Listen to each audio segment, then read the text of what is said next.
Hi, this is Phil, and I'm here to tell you all about the Capes and Lunatics Patreon. Get early access to all of our interviews, including the monthly Chichester chats with writer and comic book legend D.G. Chichester, new episodes of classic Capes and Lunatics shows, including The Quantum Zone, This, That, or the Third, and many, many more specials, all completely uncensored. Access starts for $3 a month, full video when you pledge $5 a month. Check out the link in our show notes or go to patreon.com/capesandlunatics. Hope to see you there.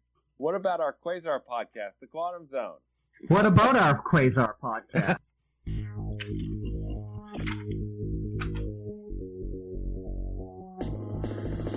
Wendell Vaughn, the first Earthman ever appointed Protector of the Universe.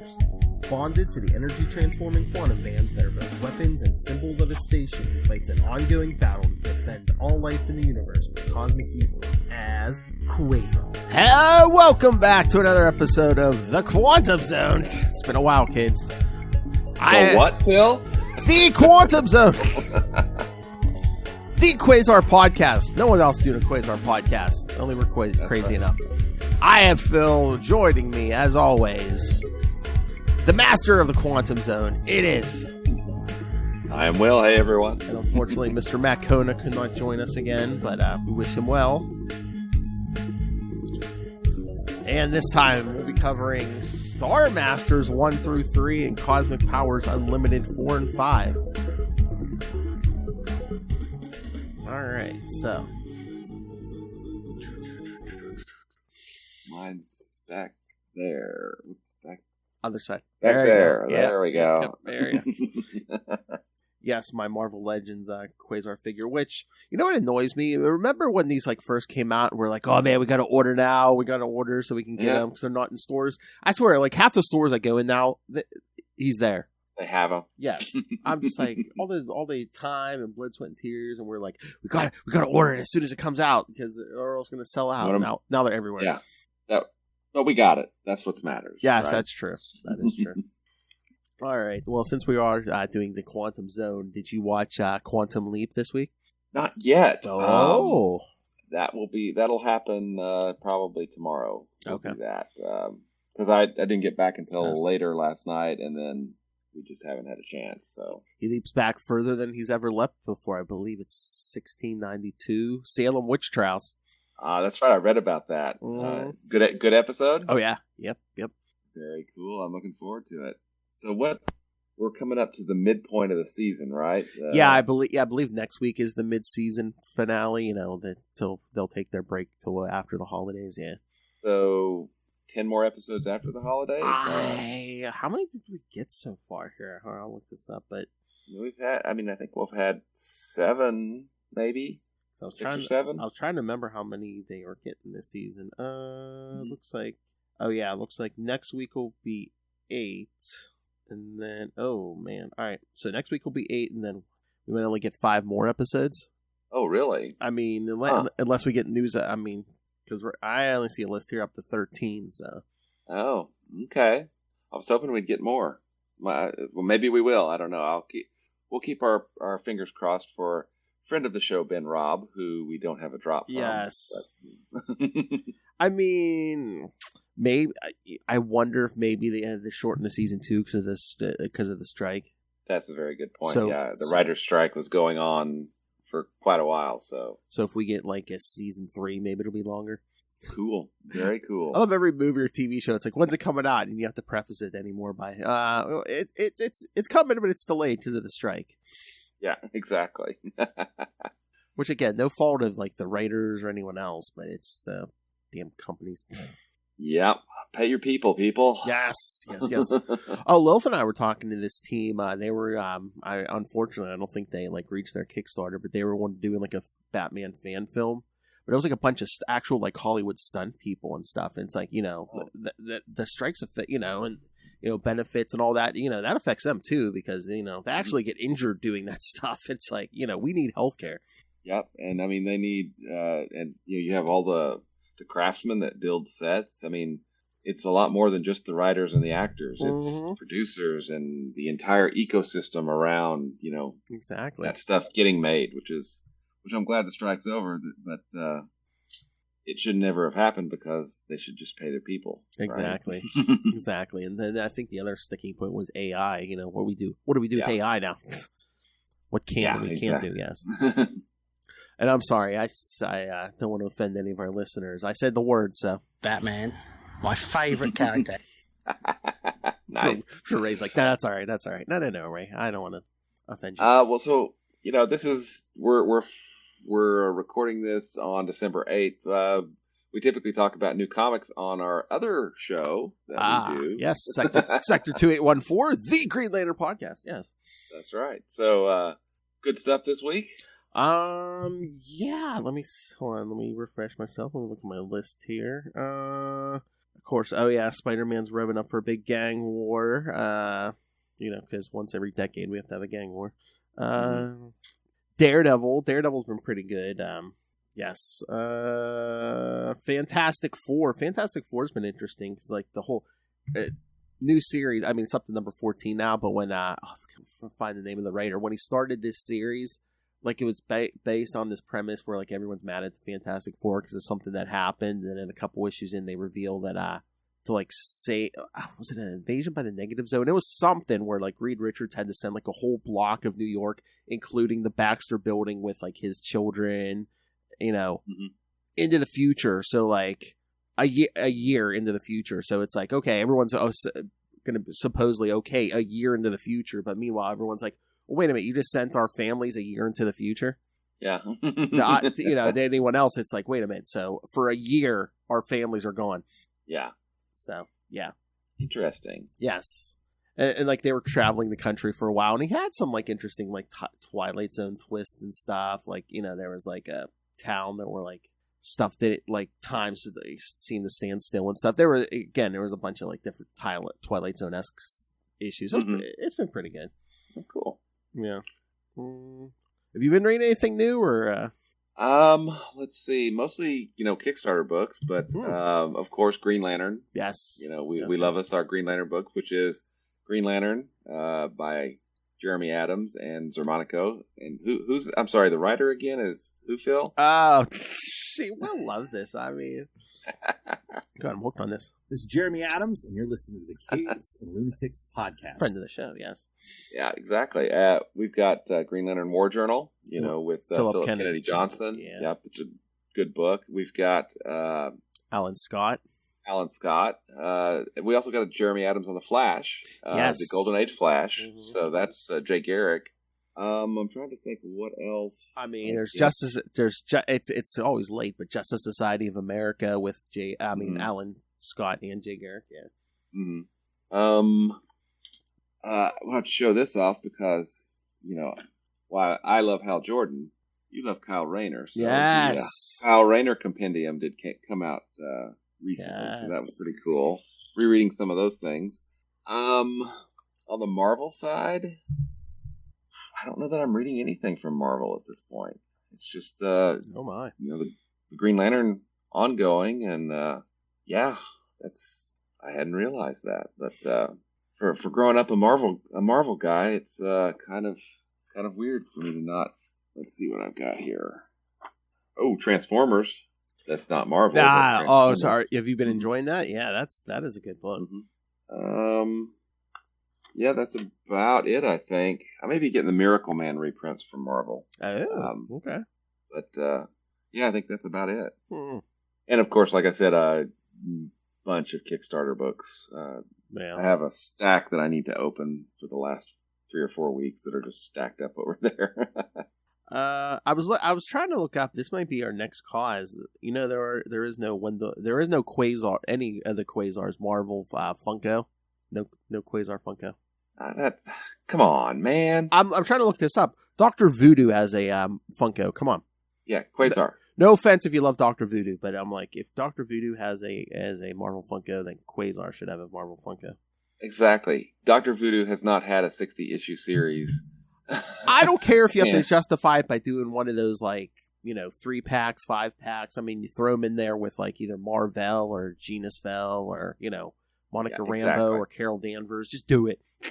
Mm-hmm. Yep, I'll buy it. I'll definitely buy it. I mean, we got 5. I mean, I know he's a household name now, but we've got like a 5-pack of like Steve Rogers and different Captain America costumes. Like, come on. It's been, and I had forgotten. Do you want to start talking about this? Yeah, we got 5 issues. We can, and especially we don't have any synopses for these. I mean, I'll do the credits and stuff, but these Guy Gardner issues. Oh, jeez. Yeah, I didn't know how much banter we should do before we started these. All right. Yeah, because tonight, kids, I mean, it's one story, but it begins in there's a 3-issue Starmasters limited series, and then it jumps to Cosmic Powers Unlimited, number 4 and 5. Exactly. So 5 total issues, and it's 2 different writers. 2 different writers. Let's take note of the dates, because if any of these crossed over into 96, that would be, Mark Gruenwald died in 96, unfortunately. Yeah, so, that was going to be my thing. Do you think maybe either, I don't know, would this miniseries have been longer, or did something? Did we get a second writer because do you think Gruenwald got sick maybe, and that's why he didn't finish the story? From everything that I've read, I don't think he got sick. I think it was just really sudden, and okay. But Marvel was going through a bankruptcy. Yeah, and he talked about that at the end of the first issue. There's the for lack of a better word, letter column without any letters. But there's some words from him about how this came to be and why it's so much. It's like 2 years after the final issue of Quasar, of that series, and why it took so long to get this series approved and then reapproved and then reapproved and all that stuff. It's an interesting little read at the back of it. Yeah, I mean, do you think? I mean, again, yeah, I guess the bankruptcy's coming, but I mean, just getting the go ahead. I mean, again, we love Quasar, but it's like even if you can't justify it with Quasar, I mean, isn't the Silver Surfer a perennial like favorite and stuff? I mean, Beta Ray Bill, people love Beta Ray Bill. Yeah, I mean, and he talks about that at the end there, because Marvel then decided that, well, the Surfer can't, headline his own book anymore. He doesn't have enough drawing power to, and I this kind of leads in, it would just be based on the timeline, a few years where kind of the Marvel Knights crew takes over. You have Quesada and Palmiotti, and everything gets this street level focus. And, the cosmic side basically goes away, for lack of a better term. And we don't get a relaunch of the cosmic side until Annihilation, right? Which is, I think, 2005, around the same time Green Lantern Rebirth. Plug. No, Will didn't write it. That's just his favorite story. Yeah.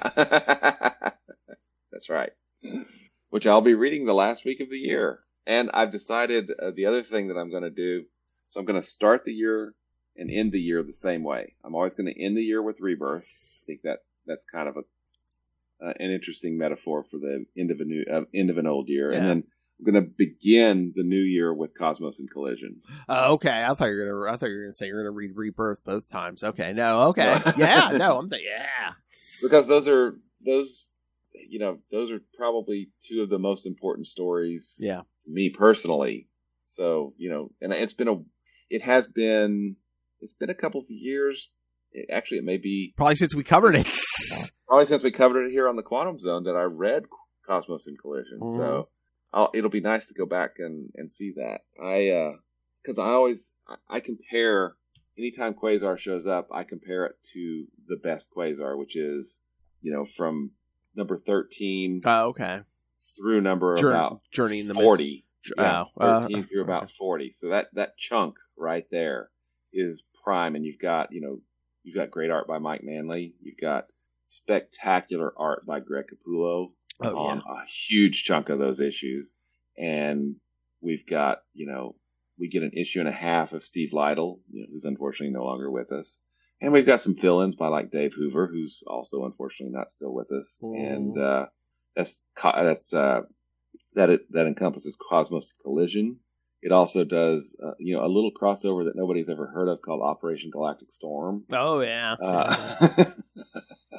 I mean, you get that new universe stuff, yeah. And you get the Infinity Gauntlet. Oh yeah, Thanos, another guy no one's heard of. Yeah, and then Infinity War, which gives us all the doppelgangers, and we get some pretty cool fights out of that. And Capullo basically gets to draw the whole Marvel universe. Yeah, exactly. Yeah, so it's that chunk. Now that's not to say that the first 12 issues, the first 12 issues really set up Quasar, with Paul Ryan, who's unfortunately not with us anymore, as kind of a standard Earth-based superhero. They're slowly kind of adding things. They really start kicking it into gear with the Journeys into Mystery arc. Yeah, that 13, 14, 15, and 16. And then boom, we're off into Cosmos and Collision after that. So I kind of like that we started that way because the first 12 issues, Gruenwald kind of introduces us to Wendell. I mean, again, Wendell had been around a little bit, but I mean, not really his own book focused, and he really gets into the character and stuff. I mean, those first 2 issues are basically flashbacks. Oh yeah, and I think you're right. I think that was the smart way to do it because set everything up. Build this, status quo, and then boom, everything takes off, with 13, and we have, and so much of that stuff that's set up, we get to set up in number 2, because number 1 is a complete flashback. This is how he got the bands and all that, which is a great story, right? And then the second issue where he actually goes to Uranus. Yes. Oh, yes. Sorry, I'm still 12 years old, right?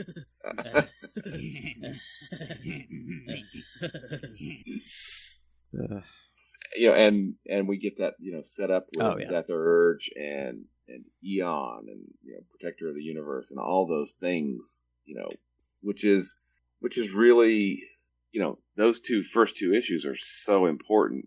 And then we get, the establishment of kind of that cast and the status quo. We get an Avengers crossover, Acts of Vengeance, which is, a pretty big Avengers crossover during this time. And, he meets some, different aliens because he's, trying to do his job, which is, protect the Earth, right? Mm-hmm. Oh, that whole journey in the mystery, it sounds like Gruenwald flexing his, Marvel knowledge muscle. It's just look, remember this guy from 20 years ago? This is where he's been on this stranger's homeworld. Yep, exactly. So many characters, and then, what is it, with number 9 or 10? I cannot remember the issue. We kind of get he and Makari teaming up, and then, Makari's going to be a continual presence in the book until weird stuff happens because of Infinity War, essentially.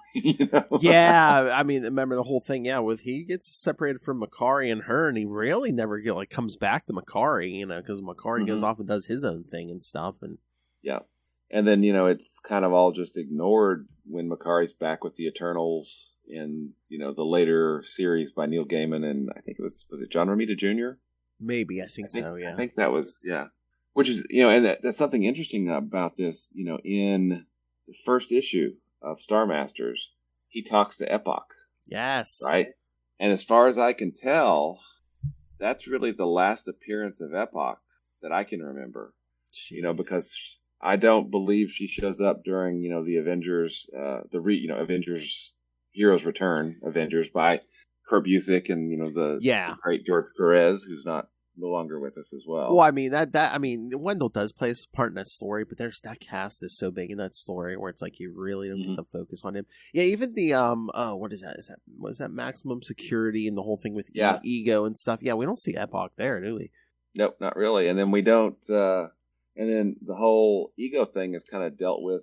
I don't even know if it's actually dealt with. It's just kind of ignored, after that. Mm-hmm. So it's interesting that something so integral to Quasar, that interface talking to Eon, and now talking to Epoch, after Cosmos and Collision, is pretty much just gone. And, it hasn't been really brought back in 30 years. And, that leads us up, through Annihilation and then the death and the comeback. And then now he's switching places with someone who has bands as well, but she's died, but then she didn't. It's it's a really Yeah, I mean, that's where we're at currently. After that Al Ewing Guardians of the Galaxy, I mean, I don't think, as far as I know, there hasn't been any appearances of either of them, Wendell or Avril. Yeah, no. Yeah, I haven't seen it either, so I'd like to read some Quasar stories. Yeah. You know? Or hell, let's get this man to write some. Come on, Marvel. I would not say no to that. And I would whisper in your ear constantly, my friend. I would not say no. But right, I was gonna say I have I have a small paragraph, like a synopsis of the whole story. So do you want to just do that, and then we can talk this thing as a whole? Because I think that sounds good. Okay. All right. So the whole Starmasters. Let me see. Mark Gruenwald and Scott Eaton are listed as the creators. Yeah, of course, Starmasters #1 is the first appearance of this team. Quasar was invited to attend a charter meeting. However, it's basically the Cosmic UN kids. Yeah. However, when he arrived, he found their ship had been massacred, and he was soon framed for the attack. Others were called in to apprehend him, but some of the others were convinced he was innocent. The Starmasters proved Quasar was innocent and agreed to act as a peacekeeping force for the charter. So yeah, it's like Gruenwald wrote the 3 issues of Starmasters, but then after that, I'm trying to bring this up here. Yeah, what was the date on Starmasters #1? Let me see. I should have. Hold on, I just had it there. All right, Starmasters #1. Cover date is December 1995. Oh, okay. So, hang on. I think Gruenwald died in like April or May of 96. Oh. Hang on a second, and I will check that. So you're saying, okay. There we go. Well, hold on, let me see. When did Cosmic Powers Unlimited? Oh wait, no, sorry, it was August 12th of 96, so it was a little bit later. So, So August 12th of 96. Okay. Cosmic Powers #4's cover date was February 96. So you said it was sudden, and he didn't ill for a while. Okay. But I do think that things were happening behind the scenes at Marvel. Well, yeah, especially because of the the crash. Marvel's bankruptcy, everything else that was going on in 96, right? Oh, yeah. I mean, the line was getting shrunk down and stuff, yeah. When did Heroes Return start? Or, sorry, Heroes Reborn? Was that 96 or 97? Let me see. Look this up here. Let's go to that most controversial of issues. When did Heroes Reborn Captain America #1 come out? No, not 1941. Let's see. I will find it. Hold on, here we go. It's saying the Heroes Reborn was 96 into 97. So, yeah. So this was, the end of this story. At least the Cosmic Powers episodes were probably like months before. Yeah, just a few months before. So yeah, that's because I think they were really trying to play up the hero, in the regular Marvel universe. Everyone thinks the heroes are dead. Oh, what are we gonna do? Because it's like we kind of sidelined like U.S. Agent and War Machine, and we killed off Thunderstrikes. It's like, we don't need it like other people just forming a new Avengers team. With these other people dead. So. Yeah, and they killed Wonder Man off, another perennial favorite of ours, during the launch of ForceWorks. So I just wonder if they're just like, and all these cosmic types, they're just off in space. Yeah, just whatever.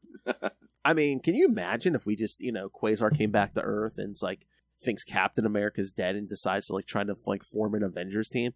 Yeah, that would have been interesting. Yes. Except he couldn't come back to set the stage, he could not come back to Earth because, the presence was going to kill his family, blah, blah, blah. And then, it was, I'm glad that Kurt Busiek had actually addressed this, and said, hey, yeah, he came back. He wasn't really dead. He was just in a coma. He came back. Everything's good. You don't have to. That was during, I think, right before maximum security, right? I think so, he could be back on Earth. but then he couldn't because he had absorbed ego. So yeah. I was like, yeah, the whole presence thing. I mean, I don't know. That was such a downer of like the end of the Ending. series. Yeah, it's just it definitely was kind of have to flee Earth and stuff. I'm just like, if you wanted to, have him just decide, oh yeah, to really protect the universe, I have to be out there. Maybe something like that. But just the presence, let's just dump him in the quantum zone again. Yeah, rename him the Absence again. Yes. So that's where we are to set the stage. He's out setting up listening posts, which I don't think has ever been addressed again. So I wonder if if not before, if all those just like disappeared when he died, because he was separated from the bands too. So I mean, it was. But once the bands create something, it stays created until. Does it? Okay. He uncreates it. It's not like a Green Lantern ring. Plug. No. Or they have to keep it willed into existence. Once he wills it into existence, it stays that way. So I don't know. There's just so much story potential still in Quasar, and that original series to continue on a lot of things. But that's what we got. That's what we get with Starmasters. In the first issue at the back, Mark Gruenwald says that Star Blast didn't perform as well, and he says, "I do appreciate all 22 of you readers that read it. I appreciate all 22 of you. I was one of those." But I mean, how could that story not have performed? They aren't even attempting to enter our orifices. Exactly. He talks about a parade of artists coming through, because it was just this mishmash, of stuff. So I think he knew, why it didn't perform. Yeah. And which is why he wanted to launch Starmasters, this title. And he talks about it in that, in that back letter column spot that, it was going to be 40 pages and then it was going to be, not 40 pages now. It was 22 pages. And then, we had to rename them Starfighters, but then we had to rename them back to Starmasters. And then, it was until he finally got it. And, I think Scott Eaton's art has grown on me some. Yeah. But I think what bothers me most, although it's still, I don't think it really fits great with Quasar because it's a little bit sketchy in places. And Quasar is at its core a science fiction style title, right? And you need those really clean lines. So, I think the art's fine. I just think that it doesn't work as well as it could. It's like it's a product of its time in the 90s, definitely. Mm-hmm. Yeah, and it's got kind of early Image vibes to it with the way the characters are drawn, and that's never been what kind of Quasar was. Capullo wasn't a stereotypical Image artist, right? He was doing his own thing back then. And I think the other thing that bothers me the most, though, is the coloring. And I think the coloring is very much of its time because it's just, I don't know, some of it there's a lot of it that just doesn't seem to work for me. It just seems kind of garish a little bit. And maybe that's me, that's 30-year on me reading with all the advances in digital coloring and everything that we can do today. Well, I was going to say, is this maybe early days of like as we're transferring to digital? It's perhaps it could be. Yeah, it could be. So, but you can look back at those Capullo issues, and the colors there, they just work, right? Yeah. These just seem, I don't know, they just seem. Well, again, those Capullo issues, I'm thinking they're still coloring by hand at that point. I'm thinking here around this era, because other stuff I've read, I think this might be the starting point of they're starting to use more and more digital, for pencils or colors and that. And I think they're still like discovering what works and what doesn't work. Yeah, and I think too that this reads so different.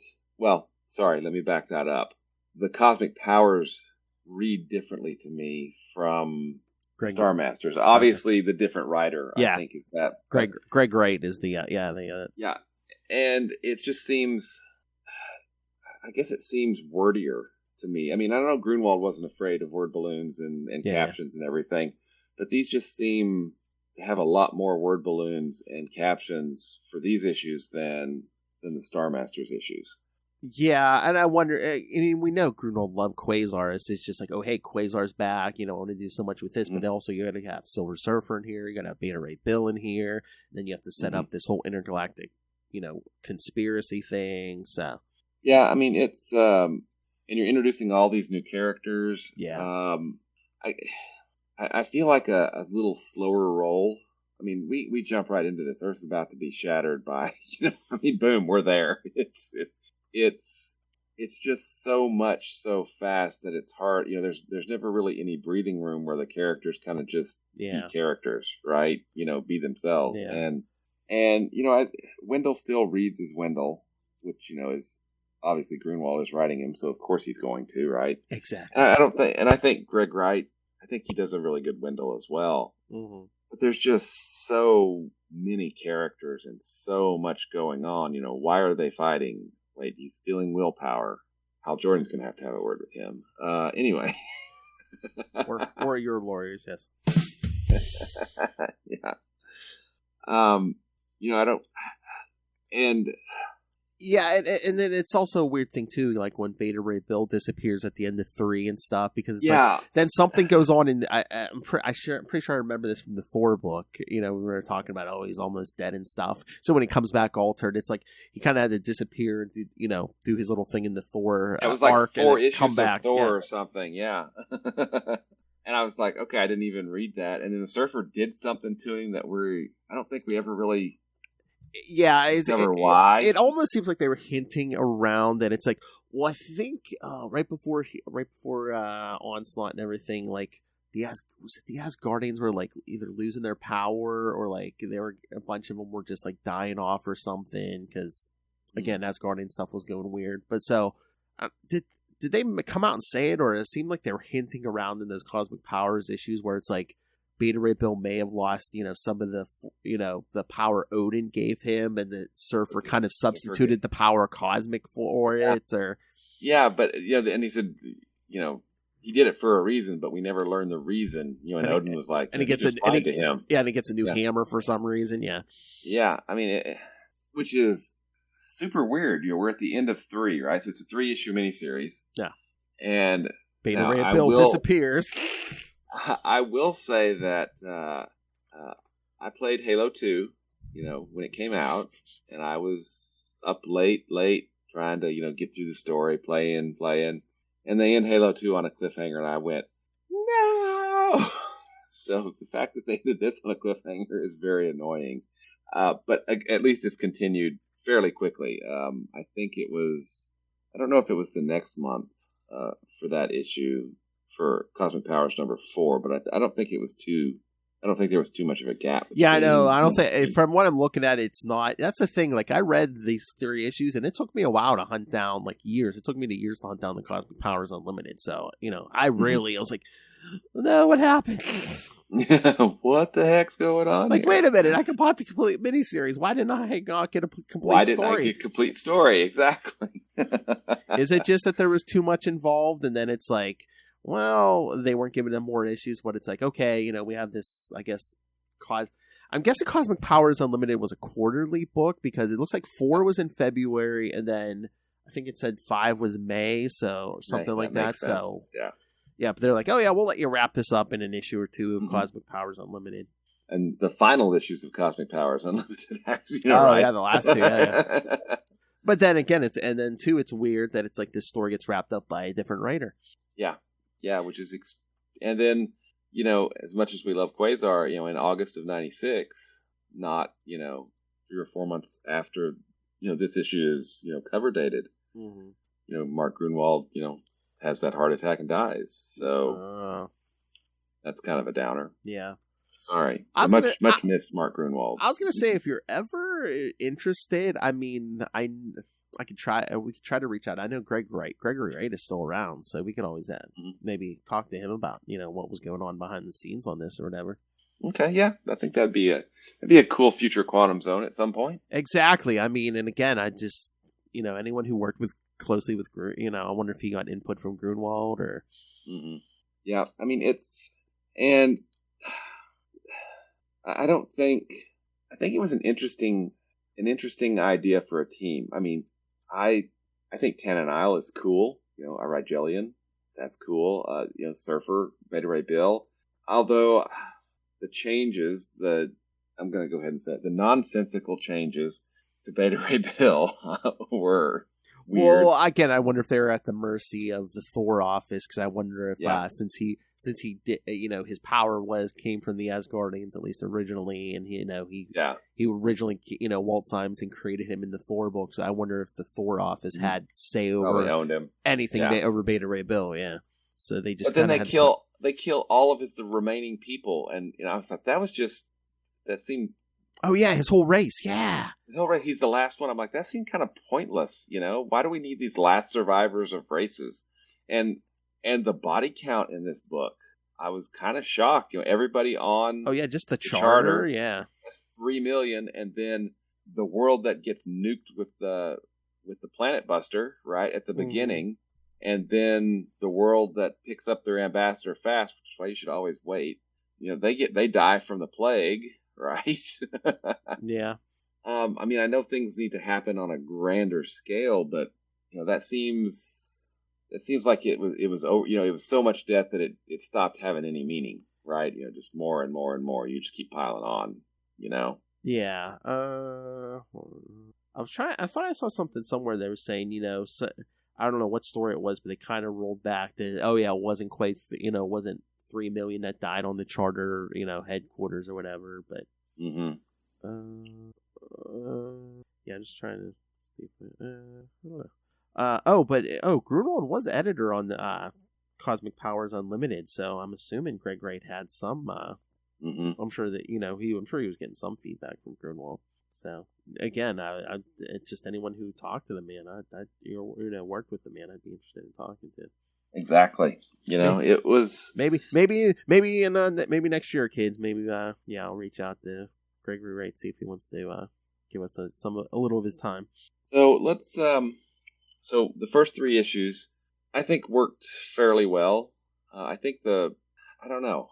I feel like if you have a team that has the Surfer and Quasar and Beta Ray Bill, then them getting taken out by these no-name characters, Yeah. Seems a little off, I understand, you want to have drama and, they need to lose so they can come back and win. But, to lose to this heretofore completely unheard of race and these, warriors from this race, I thought it was a little weird. Yeah, you need like a more cosmic type. Yeah, some kind of cosmic menace. Because again, all 3 of them pretty powerful in their own right. So it's going to be something to. And this, of course, is where we get Tan Isle in, I believe it's issue 5, where what's his name? Voltan. Oh, are you talking about the Skrull? No, the. Votan, the leader of the Axiton. Oh, okay. Yeah. He's stolen everybody's will, and, Tan Isle says, well, the strongest will here is, Quasar, not the Surfer, not any of us, but Quasar. I'm like, okay, cool. I thought that was a neat little, because it takes willpower to manipulate the bands, right? To make them do what he wants them to do. Exactly. So I thought that was a nice little touch. Oh, yeah, I enjoyed it. Yeah, I'm always for like, yes, he's the best. He's the best at something. Yeah, this whole thing. Yeah, what did you think about those 2 new, basically besides Tan and Al, but those other 2, like the other woman and then the captain who turns out to be a Skrull. Mm-hmm. And I kind of liked him because he was this honorable Skrull that was like, I'm trying to keep people from dying. Not the not the archetypical Skrull we've come to see in the last few decades, right? They can't be trusted. They're evil. Blah blah blah. Oh, it's the captain is Morphex, and then the woman is Zenith or whatever. Yeah. Yeah. Mm-hmm. Which I'm like, I mean, how do you feel? It's like we basically created new characters for this team. Which again, it's Gruenwald characters, so cool. But it's like, I mean, if you want a woman on this team, wouldn't you? I mean, there's enough. I mean, why don't we bring back her or? Yeah, I mean, go with some, instead of somebody we know, Yeah, which is, I think that's weird it's weird for Gruenwald, but kind of not weird. I mean, if you look at Starblast was, I feel like Starblast was kind of a dry run for this. Yeah. And because the characters they chose for Starblast, Black Bolt, chose all existing characters for that. And I don't think that was the reason that Starblast ultimately failed, as a story.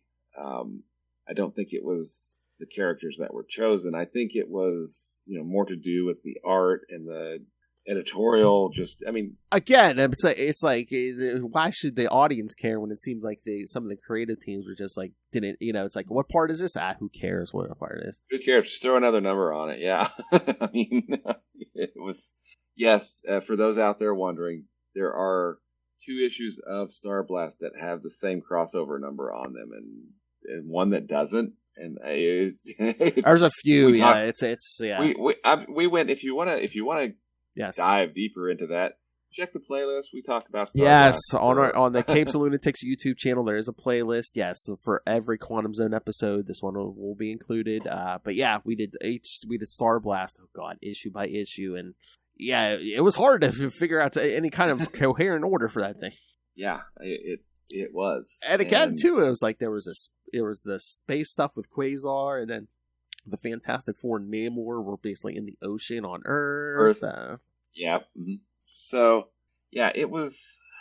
I think that. So this is completely conjecture on my part. Okay, but this is my theory.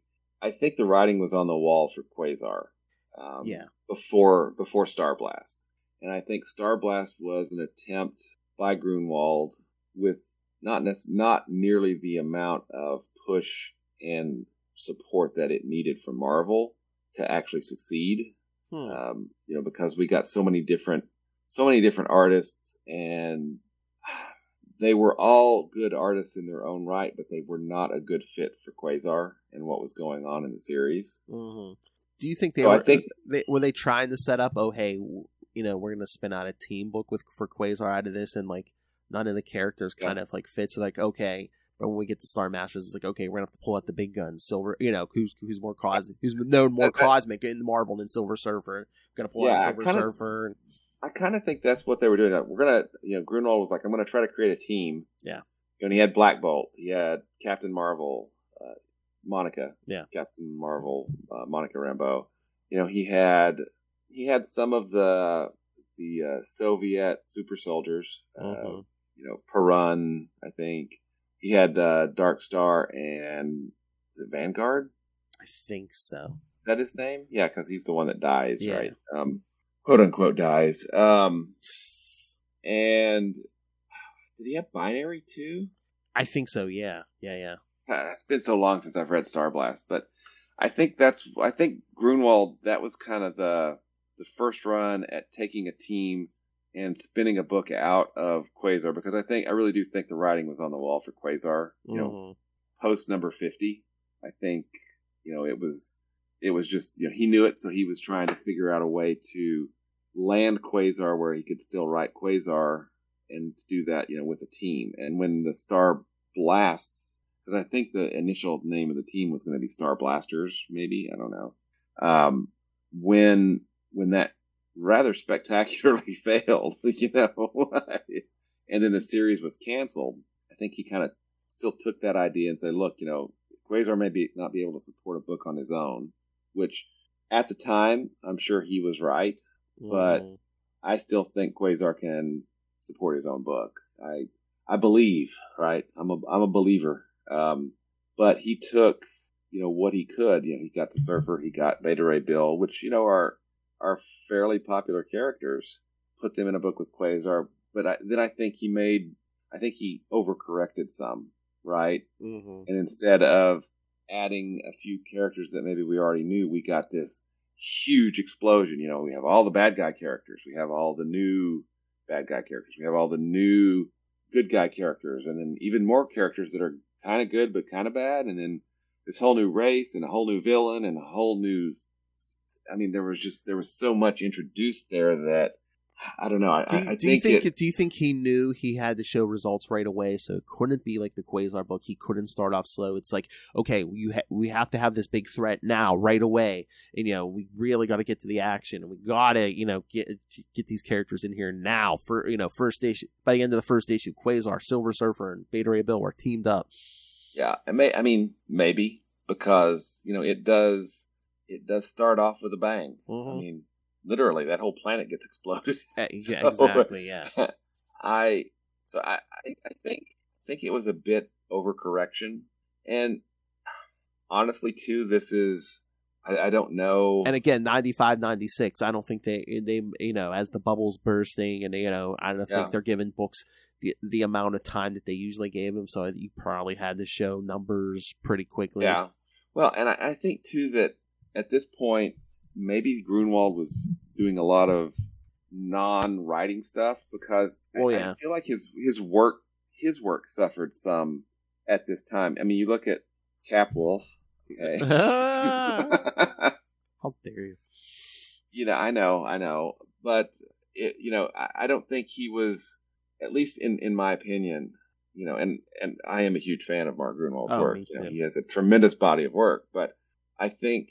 As the 90s wore on, I think some of his work suffered, and I don't know why that is, but it just seems that way to me. And maybe it was other stuff going on at Marvel. Maybe it was he couldn't give it the attention that it deserved at that point. I have no clue, but I do feel like the last year or two on Cap was not his best work, right? The last 2 years, last year and a half on Quasar, not necessarily his best work, right? Mm-hmm. Which is, from a reader standpoint, kind of disappointing because it was so good. It was so good, and his Captain America. Oh yeah. That a 10-year run. Now, how, okay, only 8 of those years are great, right? So, I don't know what the commonality is there, except at the time, it just seemed like his work was not up to the standards of what it had been previously. And I don't know why that is. Yeah, I don't. Yeah, I'd forgotten. For some reason, I thought he had some kind of illness, but I forgot about the heart attack. Because it said he had the unsuspected congenital heart defect. Yeah, it's. And not to make this all about me, but all of a sudden I feel old because I see he died at age 43, and I'm like, oh my god, I'm over 43. I'm older than Gruenwald was when he died. Oh my lord. I know you, Grandpappy. I know, yeah, but yeah. So it's kind of bittersweet. He left a huge legacy of work, which is great. Oh, but, yeah. I will sometimes think, what awesome stuff did we never get to see? What else was going to happen with Quasar? What else was, maybe he would come back and, Quasar would have been relaunched in a few years, or maybe he would have come back to Captain America during late 90s, early 2000s. I could have seen him relaunch in Quasar. Yeah. That's my other thing. I'm like, that's probably why Wendell didn't get the treatment he deserved for the longest time, because Gruenwald was gone. Yeah. Yeah. He was really the only champion of the book, and it's amazing that he got 60 issues out of it. That's 5 years. Mm-hmm. 5 years. That's an impressive run on a book by any standards. And then, he did 10 years on Captain America. And, there's this little thing called Project Pegasus Saga. Oh, Marvel 2 and 1, yeah. It's so much stuff playing with the Marvel Universe. And that's what it is, I guess. But you're right. It makes me feel old sometimes. One of these days, we're just going to have to do a Gruenwald issue or an episode, Although I feel like that's all the Quantum Zone was, but yeah. So let's talk about the ending. Yes. So tell me give me your thoughts, because I have some thoughts that I'm still kind of trying to crystallize, I think. Of course they're going to leave it open for for future stuff, but then nothing materializes from it. I don't know. Just I don't know. Give me your thoughts because I'm like conflicted about this thing. Well, we got a heroic death right at the end. Well, yeah, or close to the end. Lots of fighting. I really feel like the in issue 3 where hey, here are the new Starmasters. They're introduced, and I'm like, okay, that it seems so rushed, right? We went from here to there just like that, and then this battle with Votan, and how he's sapping willpower, and the other planet attacking them. They're just, it seems kind of muddled to me, right? And they come up with excuses why hey, Wendell's vulnerable because the dude was messing with his willpower, but I don't know. I feel like part of it is we don't see the Surfer struggling, right? We don't see Beta Ray Bill struggling, and it's nobody else really does either. It's and Wendell is obviously the focus of the book, right, as the leader. Well, so I mean he defeats his brother, and we get let's see, Beta Ray Bill threatens him and decides not to kill him, because that's not what heroes do, right? I mean, we had the Red Hulk. Excuse me. We had that red alien. I was gonna say, if for nothing else, I mean, the story isn't the best, but I mean, like the Starmasters issues, is that Gruenwald's final story with Wendell? I think so. I really do. And I mean, at least it's better than the regular series with him like fleeing Earth. I mean, it's better than that. Mm-hmm. At least he's out here doing something. Which we do mention it. We actually do see his mom and his sister. For just a little bit, yeah. Yeah, in the Starmasters issues, yeah. Oh no! Oh no! They were in Cosmic Powers too, weren't they? At the end, where the mom's like, "Oh, Wendell did it," and the sister's like, "Yeah, sure." Mm-hmm. And he had left her, the call me anytime bubble, which it wraps up so quickly. I mean, it's like, and again, it's like this, we couldn't focus on Wendell because there were so many characters, which I get it, but and it's much like the headlong pace of this is, hey, it starts fast and then it ends, in just a couple of pages, right? I don't know. It was not what I was hoping for, but it was better than nothing. Yeah. Right? And is it just me? But I think the art seems more rushed in the Cosmic Powers issues because it seems sketchier than it does in Starmasters 1, 2, and 3. Yeah, I mean, I could see that. Yeah. I'm trying to... So, I mean, that's just kind of my thoughts. I mean, and I get that we want everyone to do something, but like even in the Starmasters issues, like, when they're trying to keep that, that reforming asteroid from like hitting Earth and stuff, or was it something else where like, at one point, Quasar's like, I do this, and Beta Ray Bill has to open a portal with his hammer or whatever. I'm like, can't you just quantum jump and open a portal yourself? Exactly, and just put it in the quantum zone. But it's just like, I guess we wanted something for everyone to do. Yeah, I mean, and I feel like that's like again, it's kind of a failure of the series itself, because the villain, I don't think, was, there's no dimensionality to this villain. He's just bad, right? Yeah. He's just, and the heroes, the Surfer, Beta Ray Bill, and Quasar, these are three of the most powerful, characters, in Marvel Cosmic, right? Mm. And to have them have to perform at much lower levels to not easily deal with a threat is kind of annoying. Yeah, because I'm thinking, in any other comic, if one of these characters, if it was just, the Surfer or Quasar or even Beta Ray Bill, they could probably handle this themselves. Mm-hmm. Yeah, exactly. Yeah. I mean, so... Yeah, I think we needed a bigger level cosmic threat. Like, oh, hey, Thanos has assembled all the Infinity Stones, or or heck, Galactus has got a new herald. You have an excuse to use Galactus. The Silver Surfer's here. Exactly. You could You could use Hela or Loki, because you have an Asgardian connection. Or any of those abstract entities. I mean, Gruenwald came up with the, Dimension of Manifestations. You could have did anything with any of them. Yeah, the Elders of the Universe. They're connected to the Infinity Gems, which is, connected to cosmic level stuff. It's... Do some of the Elders of the Universe. You can bring Makari in. Yeah, I mean, I think you just crystallized one of the reasons why I don't think I like this, is because it's very un-Gruenwaldian. Yeah.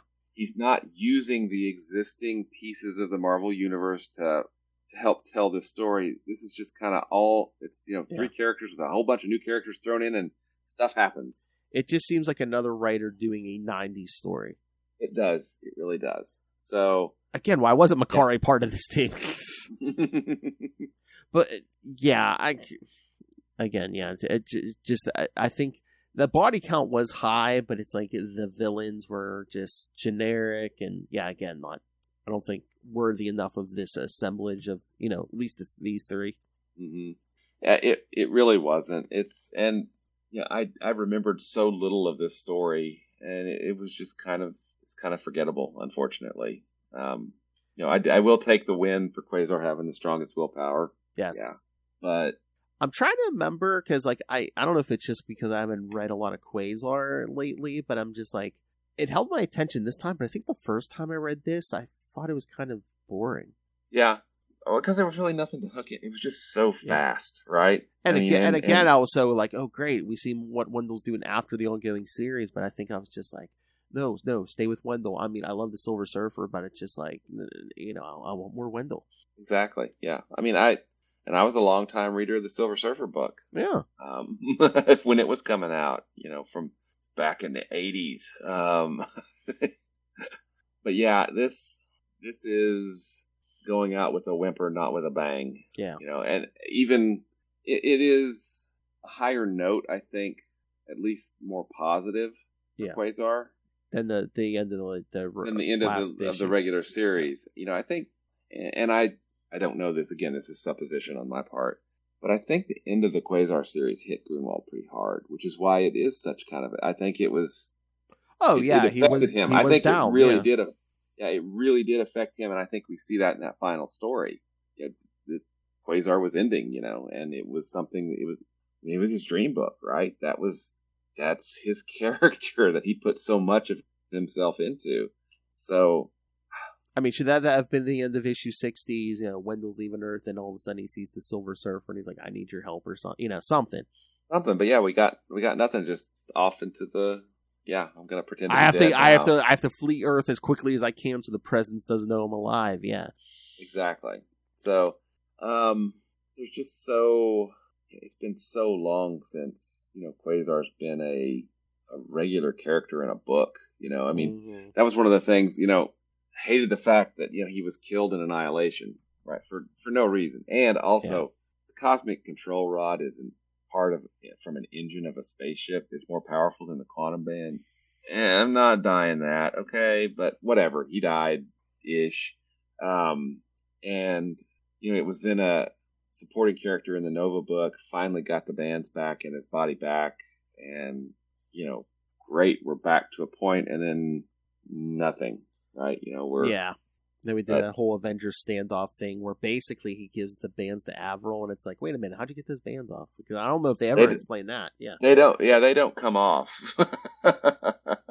And then Al Ewing picks them up in Guardians of the Galaxy. And it's like, oh, hey, we both have quantum bands, and we can swap out like Marvel used to do. It's like, wait, what? How did that happen? What the heck? Again, they would have given us an explanation, but there was no explanation, and now no one's been doing anything with either of them. Mm-hmm. I know it's disappointing. Because that kind of universal archaeology, for lack of a better term, that Gruenwald was able to do, it seems so effortless for him, to, hey, I'm going to have this, I'm going to tell this story, and guess what? It's part of a tangent from another story. And I think, of the guys that were writing, the journeyman writers like Stern and Busiek and Michelini, I can never pronounce his name, and Gruenwald, those guys, they made the Marvel universe feel like a universe, a place, because it was all, just little bits of interconnectedness. It didn't have to be full-blown crossovers, but, I don't feel like we get a lot of that anymore. No. Get off my lawn. Well, like I said, back in the day, a lot of writers, especially like characters like, Spider-Man or Superman or somebody else who had like 3 to 4 monthly books at a time, like the teams would get together and like plot out the year and stuff. And again, it's so great that we get such a pool of talent now with technology, and you can have teams from all over the world, but it's like I don't think they're sitting in the same room anymore. Yeah. Or heck, why not just get them together on, hey, let's talk about what we want to do. It sounds cool. It sounds cool. But, I don't know. It's...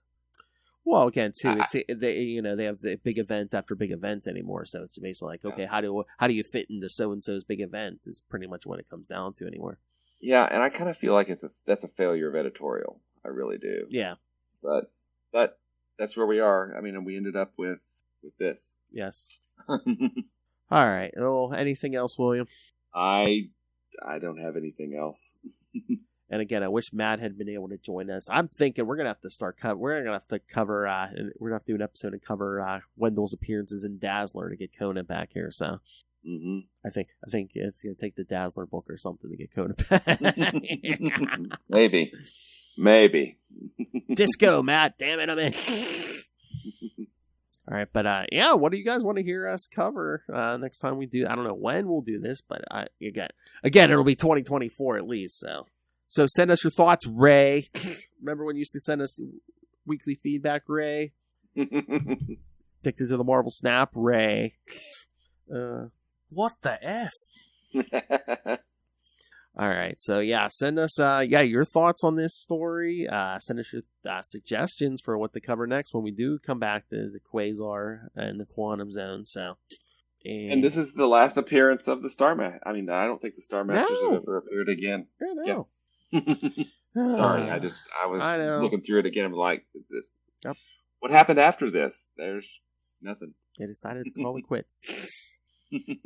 All right, so kids, send us all the thoughts, whatever. Email us, CapesandLunatics@gmail.com, or call the voicemail, 614-382-2737. That's 614-38-CAPES.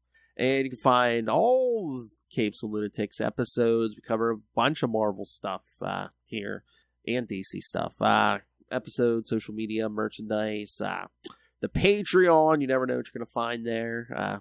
And of course, there's just the Cash App link if you just want to drop random money for on us. Because yes, like Will said, we are recording on December 8th. Yes, so it is Lilith Hellfire's birthday. So if you want to send her any late birthday presents or Christmas, just we always accept money, kids.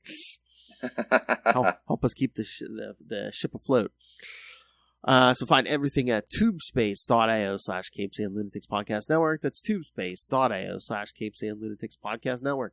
All right, kids. So this Mr. Will Allred, this master of the Quantum Zone, master of the Green Lantern Corps. Yes, not only is he podcast with me all the time, but he also writes his own comics, which you can find on Kickstarter. So, William, tell them about these fabulous books. You can find me at Wallred, that's at WALLRED, at Gmail and Facebook and Blue Sky and Twitter. I refuse to call it X, although I don't know how much longer I'll stick around on X. But lots of other places that I probably forgot I even set up. So if you want to reach out, please feel free to reach out. If you'd like to check out, as Phil mentioned earlier, some of the comics that I write, Crossover Division, thank you, sir, is we've done 4 issues on Kickstarter and an oversized hardcover that'll be coming to backers soon. Number 5 will be launched in January, so feel free to check that out. If you want to check out Diary of Night, you can do that at diaryofnight.com.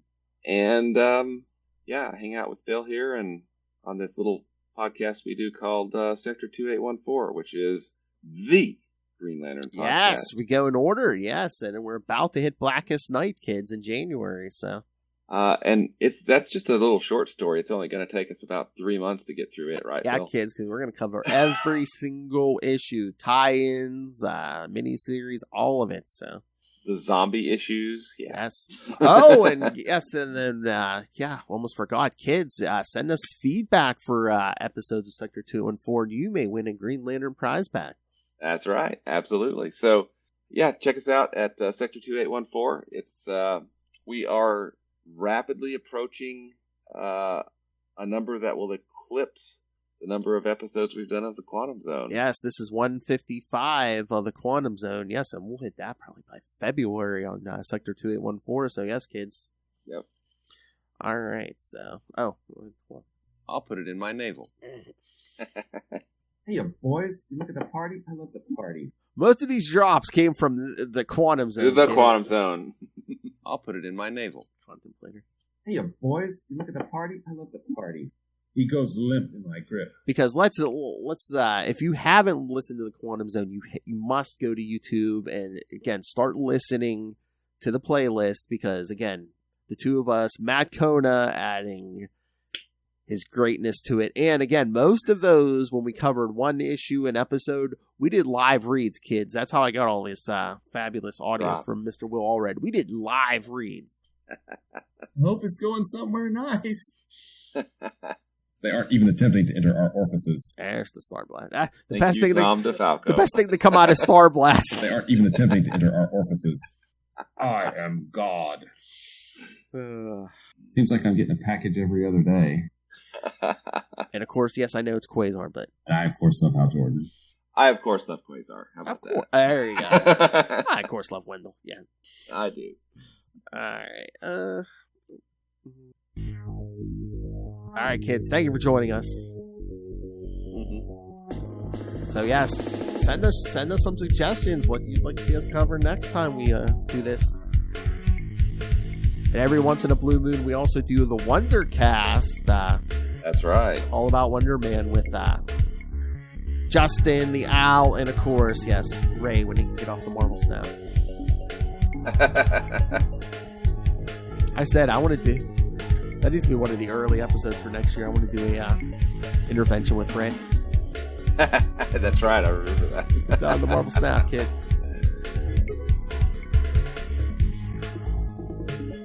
So yeah, we love our Avengers here, kids. We do. Quasar, Wonder Man. So yeah, send us Quasar suggestions or Wonder Man suggestions. All right, kids. Come back next time, whatever that'll be. All right. But until then, keep your friends close and your 90s enemies even closer. Good night.